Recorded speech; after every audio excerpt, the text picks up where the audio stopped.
말씀은 에스겔서 33장 21절에서 33절까지의 말씀입니다. 우리가 사로잡힌 지 12째 해 10째 달 5째 날에 예루살렘에서부터 도망하여 온 자가 내게 나와 말하기를 그 성이 함락되었다 하였는데, 그 도망한 자가 내게 나아오기 전날 저녁에 여호와의 손이 내게 임하여 내 입을 여시더니 다음 아침 그 사람이 내게 나아올 그때에 내 입이 열리기로 내가 다시는 잠잠하지 아니하였노라. 여호와의 말씀이 내게 임하여 이르시되, 인자야, 이 이스라엘의 황폐한 땅에 거주하는 자들이 말하여 이르기를 아브라함은 오직 한 사람이라도 이 땅을 기업으로 얻었나니 우리가 많은즉 더욱 이 땅을 우리에게 기업으로 주신 것이 되느니라 하는도다. 그러므로 너는 그들에게 이르기를 주 여호와께서 이같이 말씀하시되 너희가 고기를 핏째 먹으며 너희 우상들에게 눈을 들며 피를 흘리니 그 땅이 너희의 기업이 될까 보냐. 너희가 칼을 믿어 가증한 일을 행하며 각기 이웃의 아내를 더럽히니 그 땅이 너희의 기업이 될까 보냐 하고, 너는 그들에게 이르기를 주 여호와께서 이같이 말씀하시되 내가 나의 삶을 두고 맹세하노니 황무지에 있는 자는 칼에 엎드려뜨리고 들에 있는 자는 들짐승에게 넘겨 먹히게 하고 산성과 굴에 있는 자는 전염병에 죽게 하리라. 내가 그 땅이 황무지와 공포의 대상이 되게 하고 그 권능의 교만을 그치게 하리니 이스라엘의 산들이 황폐하여 지나갈 사람이 없으리라. 내가 그들이 행한 모든 가증한 일로 말미암아 그 땅을 황무지와 공포의 대상이 되게 하면 그때에 내가 여호와인 줄을 그들이 알리라 하라라. 인자야, 내 민족이 담 곁에서와 집 문에서 너에 대하여 말하며 각각 그 형제와 더불어 말하여 이르기를 자 가서 여호와께로부터 무슨 말씀이 나오는가 들어보자 하고, 백성이 모이는 것 같이 내게 나아오며 내 백성처럼 내 앞에 앉아서 내 말을 들으나 그대로 행하지 아니하니 이는 그 입으로는 사랑을 나타내어도 마음으로는 이익을 따름이라. 그들은 네가 그 온 음성으로 사랑의 노래를 하며 음악을 잘하는 자같이 여겼나니 네 말을 듣고도 행하지 아니하거니와, 그 말이 응하리니 응할 그때에는 그들이 한 선지자가 자기 가운데 있었음을 알리라. 아멘. 어제 제가 올린 설교가 제 이 영상 사역에 그걸 뭐라고 그러죠? 이렇게 전환점이 됐습니다. 댓글을 못 올리게 해놨어요. 이제 왜냐하면 자꾸 어떤 분이 제 설교를 보고 정치적인 댓글을 계속 다시는 거예요. 처음에는 그냥 제가 잘 응답을 해드리는데 도저히 안 되겠더라고요. 왜냐하면 말씀을 끝까지 듣고 다는 것 같지도 않고 그냥 제목만 보고 다는 것 같아요. 그래서 속상했어요. 솔직히 말하면 이분은 성도신 것 같은데 왜 이렇게 어렵게 할까 마음을 하는 생각이 들었어요. 그리고 제가 고민이 자꾸 마음에 들어서 어제 제가 뭐 경제가 다 무너진다고 얘기한 게 아니잖아요. 이제 그리스도인들은 당연히 경제 활동도 하고 열심히 이 땅 가운데에서 한 정말 파트로서 열심히 사명을 감당해야 됩니다. 그런데 계시록에 나온 말씀대로 큰 성 바벨론이 무너지기 때문에 우리가 거기에 마음을 많이 두고 있으면서 있을수록 여기 보니까 별로 투자하신 분들 없잖아요. 그 무너진다고 괴로워하시는 분 없으니까 감사하게 생각해요. 근데 너무 투자를 많이 하신 분들은 지금 어떻겠어요, 마음이. 무척 괴롭죠. 어떤 분이 우리 박 선생님 친구분인가 아는 분이 중국 그 위안화에다가 엄청나게 자기의 그 모든 재산을 투자해서 사놨는데 가치가 자꾸 떨어지니까 자기 뭐 중내산에 그랬다고 하지 않습니까? 근데 점점 더 그럴 거니까 여러분 그러지 마시라는 얘기지. 여러분이 이렇게 어려워질 때에 집중해야 될 것은 복음이다. 복음에 집중하면 우리가 무엇을 해야 될지 알게 된다. 이 말씀이 왜 갑자기 정치적인 글이 돼버렸죠? 그래서 뭐 경제를 뭐 파괴하는 목사 회개하라고 써놨나 뭐 아무튼 그래가지고 제가 이제 댓글을 못 달게 해놨어요. 왜냐면 제가 그런 거 가지고 신경 쓰면서 할 사람도 아니고 정치적인 설교도 한 사람도 아니기 때문에. 여러분 생각해 보세요. 요즘 한국교회 정치적인 설교하시는 분들 정말 많죠? 근데 저는 절대 안 해요. 왜냐면 제가 제일 중요시 여기는 게 우리 교회는 정치적인 중립을 갖고 있어야 되기 때문에 지도자는 자기는 저기가 있겠지만 그거를 정말 1%도 드러내면 안 된다고 저는 생각을 해요. 그렇지 않겠어요? 그런 거 막 드러내고 그러면 안 되죠. 뭐 나라가 뭐 이렇게 되든 저렇게 되든 어찌됐든 중요한 거는 자기가 갖고 있는 것들을 이 많은 사람들에게 그렇게 하려고 하면 안 됩니다. 물론 그렇게 하라고 하는 사람들도 있고 선배님들도 그렇게 얘기를 합니다. 근데 저는 절대 안 합니다. 왜냐하면 이거는 각 개인이 또 개인대로 대한민국에 살고 있는 자유로우신 백성들 아닙니까? 자유로우신 백성들. 물론 저는 제 나름대로 열심히 이 나라를 향해서 눈물을 흘리면서 기도를 합니다.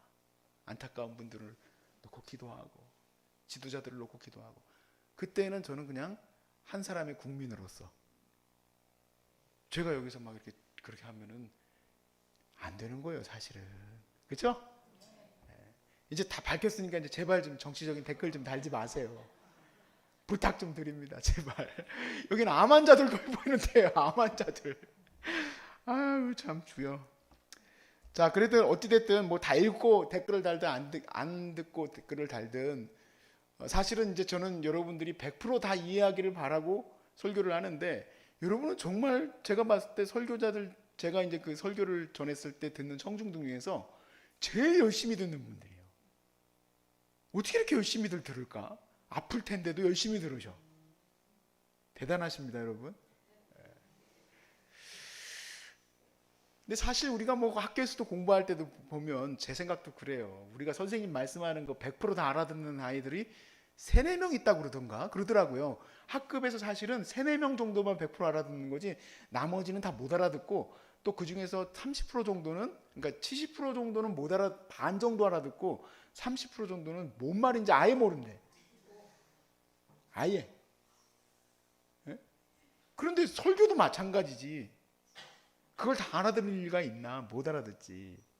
근데 못 알아듣는 걸 떠나서 아무리 얘기를 해도 그 얘기를 듣고 싶은 것만 듣고 아유 말 잘하네. 다 알아들었어. 근데 반응을 안 한다. 어떻게 할 거예요? 이런 기분 나쁘다. 할 필요 없다는 거예요. 오늘 말씀은. 오늘 말씀의 핵심은 야 너의 역할은 파수꾼이지. 네가 열심히 말한 걸로 인하여서 사람들이 와, 저 사람 진짜 뭐 대단한 말씀 하나 보다. 오늘 31절 보세요. 백성이 모입니다. 그래서 너에게 무슨 말이 나오는지를 이제 보려고 왔습니다. 그런데 그들의 너의 말에 청중하려고 하지 않는다. 왜냐하면 그들이 원하는 것은 말로는 사랑을 나타내어도 마음으로는 이익을 따른다 그랬어요.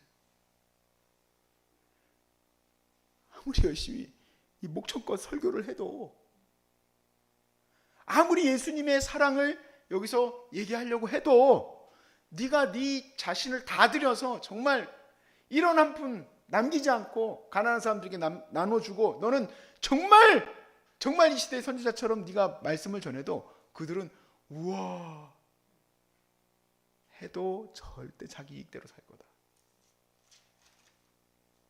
32절에 네가 사랑의 노래를 하는 걸로 든다. 경고하고 있는데 지금 하나님의 경고를 하고 있는데 진짜 아름다운 찬양이다. 이렇게 듣고 있을 거다라는 거예요. 하긴 그렇기도 합니다. 어떤 설교를 열심히 하고 내려갔더니 아유 목사님 참 은혜를 많이 받았습니다. 어디서 은혜 받았습니까? 오늘 속꼭지 적꼭지 아주 은혜 받았습니다. 그 예화 아세요? 그런데 목사님이 하신 말씀은 소극적으로 살지 말고 적극적으로 살아라고 얘기했는데 잘 못 알아듣고도 은혜를 받았다고 항상 은혜 받았습니다. 은혜 받았습니다, 안 받았습니다의 핵심이 아니다. 결국에는 내가 이 땅 가운데에서 어떻게 기억됐으면 좋을까? 에스겔은 어떻게 기억됐으면 좋을까요? 여러분은 어떻게 기억되길 바랍니까? 오늘 33절에 주님이 이렇게 얘기하죠. 그 말이 너희 입에서 나온 그 말이 응할 때에는 그들이 한 선지자가 자기 가운데 있었음을 알리라. 그래 내가 여기에 서서 열심히 주의 말씀을 하나님 말씀은 여러분 경고입니다.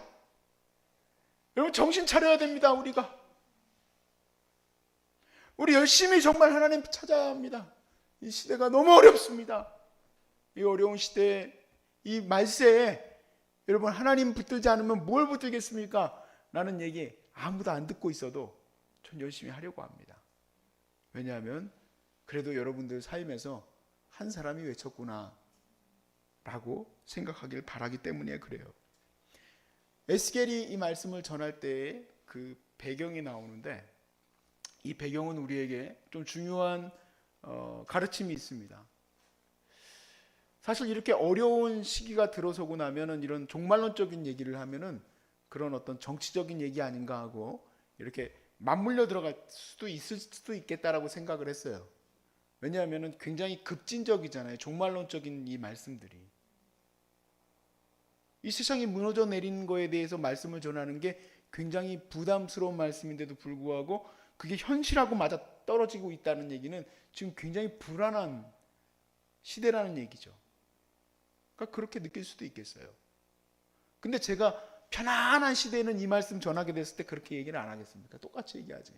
그럼 우리는 이런 생각이 들어요. 편안한 시대에 전했으면 조금 마음에 들어와닿겠지만 지금 불안하니까, 지금 경제적으로도 어렵고 사회적으로도 어렵고 이런 시대가 왔으니까, 그러니까 우리가 조금 더 말씀이 잘 들어지는 거 아닐까? 천만에요. 여기 이 말씀을 듣는 이스라엘 백성들은요 더 급박한 상황이에요. 이스라엘의 포로로 잡혀가는 것을 우리가 3번 잡혀갔다고 합니다. 첫 번째는 다니엘과 같은 왕족들이 잡혀가요. 귀족들이. 그래서 그들을 교화시키는, 바벨론화 시켜서 이스라엘 백성을 통치하게 만드는 겁니다. 이게 이제 바벨론 방식이에요. 그런데 두 번째로 잡혀간 거는 기술자들이 잡혀갑니다. 우리 장로님 그때 잡혀갔겠네. 우리 장로님 기술자시니까. 자동차 이렇게 공업 하셨었어요.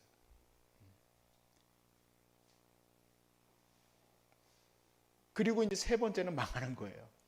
그럼 여러분 3번이나 이렇게 때리고 들어왔을 때에는 무슨 의미일까요? 저는 오늘 말씀을 보면서 3번 치고 들어왔던 것이 하나님께서 우리에게 기회를 주시는 거였구나 라는 생각이 들었어요. 계속 무엇입니까? 핵심이. 에스겔서의 핵심이나 예레미야서의 핵심은 지금 바벨론으로 잡혀가라는 거예요. 바벨론으로 가면 너희가 산다. 자, 오늘 본문에 21절 말씀을 한번 보세요. 우리가 사로잡힌 지 12째 해 10째 달 5째 날에 예루살렘부터 도망하여 온 자가 내게 나와 말하기를 그 성이 함락되었다 하는데, 잡혀간 지가 좀 지났네요. 그렇죠? 잡혀간 지가 좀 지났는데 예루살렘이 함락되었음을 전하러 왔을 때에 이제 에스겔이 하는 얘기입니다. 자, 에스겔이 잡혀오기 전에 우리가 예레미야서 5장 12절 말씀을 한번 보겠습니다. 안 봐도 우리가 마음을 알죠. 그렇지만 그래도 한번 봅시다. 예레미야서 5장 12절 말씀에 무슨 말씀이 있냐면, 이렇게 이스라엘이 포로로 잡혀가기 시작하게 되었을 때라도 이스라엘 백성들의 마음이 어떤 상태였는지가 나와 있어요. 12절부터 13절 말씀에 그들이 여호와를 인정하지 아니하며, 여호와를 인정했어요, 안 했어요? 인정하지 아니하며 말하기를 여호와께서는 계시지 아니하니 재앙이 우리에게 임하지 아니할 것이요 우리가 칼과 기근을 보지 아니할 것이며 선지자들은 바람이라 말씀이 그들의 속에 있지 아니한즉 그같이 그들이 당하리라 하느니라. 그러므로 하나님이 불을 내리겠다라고 이제 그 다음 말씀은 기록되어 있어요. 요즘에 참 걱정되는 것이, 이제 많은 목사님들이 이 전염병과 관련해서 하나님의 진노하심과 연결해서 많이들 말씀을 전하는데, 아니나 다를까 이제 메이저급 방송사에서도 그걸 캡처해가지고 캡처하면요 되게 기분 나쁘게 들려요. 항상 이 전후 문맥이 없이 그 부분만 딱 되면은 이게 굉장히 기분 나쁘게 들리긴 하더라고요. 그래서 여러분 문자도 조심해야 돼요. 이게 서로 기분이 좋을 때에는 문자는 되게 기분이 좋은데 이 문자가 조금만 감정이 실리는 느낌이 나면은 이 오해가 이제 막 사집니다. 별것도 아닌 우리 누구죠? 박정민 집사님 계셨던 거기 원룸 있잖아요. 저한테 이제 환우들 혹시 다 낫고 나오면은 방 좀 이렇게 추천 좀 해달라고 그렇게 문자가 왔던 거에 오타가 하도 많아서 무슨 말인지 몰라서 할머니가 보내가지고 이거 오타시죠 하고 보냈더니 기분 나쁘셨으면 뭐 어쩌고저쩌고 이렇게 써있더라고. 오타냐고 물어봤는데 오타시죠? 라고 물어봤는데 그거가 굉장히 기분이 나쁘셨어. 굉장히 기분이 나빠요. 이렇게 딱 문자만 보내면 그렇게 돼요? 자기 마음대로 생각을 한다고. 똑같아. 이 영상도 똑같이 이 설교자가 그 부분 하나님이 진노하셔서 전염병이 온 이 내용의 것이 나가니까 난리가 났죠. 세상에서. 난리가 났죠. 이해가 가는 바입니다. 이해가 가는 바고 이스라엘 백성에게도 동일한 마음이 있었을 거라 생각해요. 그들이 하나님을 인정하지 않았다, 인정했다라고 말할 수가 없는 것이 겉으로 보기에는 그들은 아예 종교 자체가 나라이기 때문에 종교 자체가 나라예요. 그렇기 때문에 그들이 선지자의 말을 듣는 것은 오늘날 우리가 말씀을 듣는 것과 같은 것과 잘 모르겠어요. 조금 느낌은 다를 것 같아요. 근데 선지자들은 계속 멸망할 것에 대해서 얘기를 하고 있고 정치인들은 다 같이 뭐라고 얘기하냐면 이집트가 우리를 구원해 줄 거라고 얘기하고 있고 그러니까 여러분 이제 선택을 해야 돼요. 여러분들의 그래도 빵집도 있고 여러분들의 뭐 자동차 공업사도 있고 그런데 이걸 놔두고 바벨론으로 가겠습니까? 하나님 말씀을 듣고 아니면 이집트가 도와줄 거라고 믿고 남아있겠습니까? 지금 이 얘기예요. 여러분 굉장히 어려운 거예요. 이 믿음의 선택의 문제가 쉬운 얘기가 아니에요. 자기의 것들을 다 내려놓고 갈 거냐 말 거냐의 문제예요. 갈 거냐 말 거냐. 자, 그리고 나서 어떻게 됩니까? 드디어 완전히 멸망하게 되죠. 완전히 멸망하게 됩니다. 열왕기하 25장 8절을 한번 볼까요? 오늘 이렇게 말씀이 길어지게 느낌이 나지?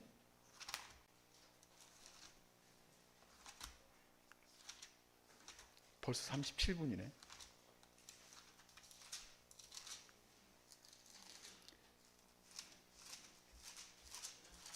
열왕기하 25장 8절. 그거 쳐주세요.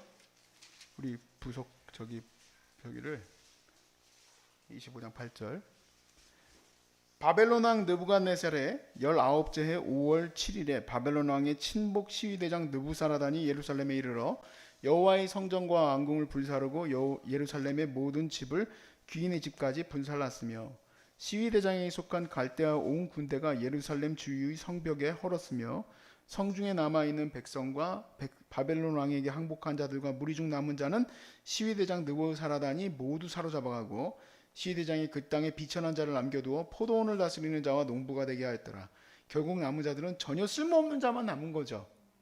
근데 그들도 역시 나름대로 또 자기 권력을 세우려고 또 하더라고요. 그 나중에 예레미야서에 보니까 참 인간은 대단해요.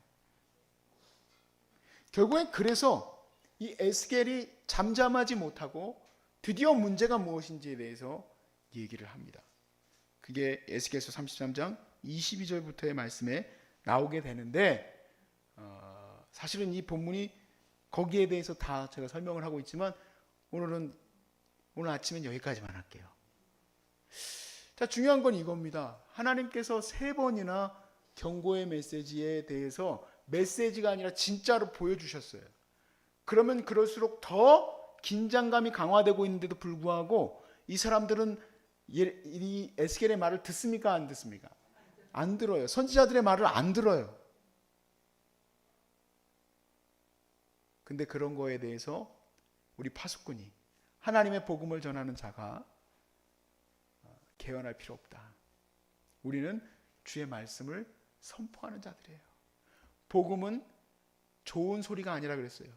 복음은 경고의 메시지예요. 경고 속에서 좋은 소식이지. 여러분, 주님은 사랑합니다, 사랑합니다, 사랑합니다가 아니에요. 하나님의 멸망이 우리 이 땅 가운데 임할 때 어떻게 살아남을 것인가? 이 이스라엘 백성이 바벨론으로 잡혀가야 사는 것과 같이, 이스라엘 백성이 모세의 노뱀을 보아야 사는 것과 같이 이 땅 가운데 우리가 살 길은 예수 그리스도를 붙들어야지, 예수 그리스도를 믿어야지 살 줄로 믿습니다. 다른 이름은 우리에게 주신 적이 없어요. 예수 그리스도를 붙들어야 된다는 얘기는 조금 더 깊이 들어가 저는 여러분과 함께 나눴어요. 우리가 의지하고 살아가던 이 모든 것들이 어느 날은 무너질 수도 있습니다. 근데 두려워하지 마십시오. 여러분, 옛날에 우리 어렸을 때 갑자기 떠오른 그 비유인데, 흙 뺏어가는 거 아시죠? 그러면 이렇게 그 기둥이 무너지기 전까지 그걸 빼가잖아요.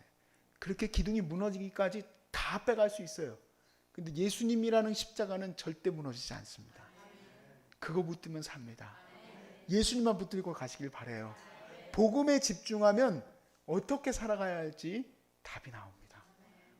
꼭 그 말씀의 은혜를 붙드시고, 내가 여기서 무엇을 남기고 살 것인가? 남기고 살 수 있는 거 아무것도 없어요. 우리는 그저 그 한 권사님, 노 권사님을 생각했을 때, 그 권사님 열심히 예수 전하던 사람이지, 그렇게 남아있으면 된다는 얘기예요. 집 몇 평 남았지 안 남아요. 집 몇 평 남았지가 중요한 게 아니에요. 이 목사 생각해 보니까 뭐가 딱 남은가? 암 환자 돌보는 거, 물론 암 환자 열심히 돌봤겠지만 제 이름에서 남았으면 하는 거는 뭐냐면 예수 열심히 전하던 목사, 만나기만 하면 예수 믿으세요, 보기만 하면 예수 믿으세요 했던 목사, 그렇게 남아야 되지 않겠어요? 왜냐하면 이 땅 가운데 있는 수많은 사람들이 죽어가니까. 이 땅에 소망과 생명 너무 두실 거 없어요. 우리는 하나님의 나라에 소망을 둔 자들인 줄로 믿습니다. 오늘도 두려워하지 마시고 예수 안에서 평강을 누리시길 주 이름으로 축복합니다.